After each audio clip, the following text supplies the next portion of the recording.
The direction of yoga as a form of therapy.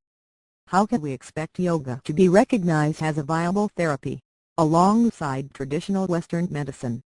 Much like many of the other holistic approaches to health, yoga is not backed by any deep pockets of financial power, in comparison to Fortune 500 companies and the international corporate giants. In contrast to yoga, the pharmaceutical lobby is composed of the paid representatives of huge biomedicine corporations, who definitely influence government policies. Yoga has no influence over governments outside of India. Most yoga teachers, studios, and ashrams cannot afford to pay for one impartial study to be performed. Yoga does not qualify as an irritation to the eyes of the pharmaceutical lobby. Biomedicine corporations annually pay millions of dollars in research and development of their products. One might say, yoga has no chance of recognition as a genuine therapy, because it has no major financial backing.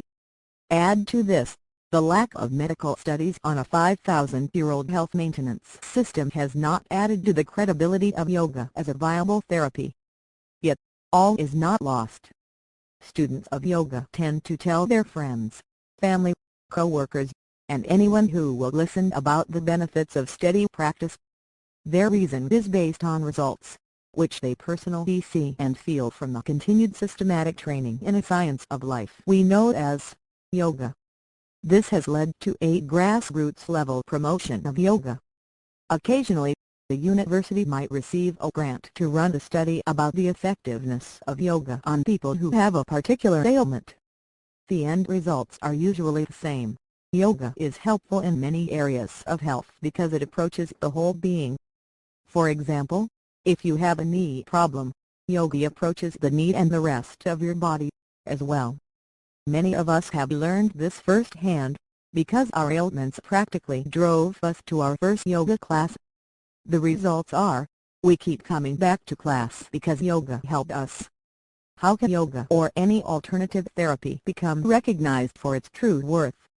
As already stated, funding for independent trials, research, and studies usually requires a large financial investment. This indicates that yoga will go through many more years of research before gaining formal medical or scientific recognition. There may be a few companies that manage to profit by selling healthy lifestyle services and products, but their sales pale in comparison to the prescription drug business. The key to proliferating yoga therapy is public education about the benefits of proactive health maintenance. The direction of yoga as a form of therapy. How can we expect yoga to be recognized as a viable therapy, alongside traditional Western medicine? Much like many of the other holistic approaches to health, yoga is not backed by any deep pockets of financial power, in comparison to Fortune 500 companies and the international corporate giants.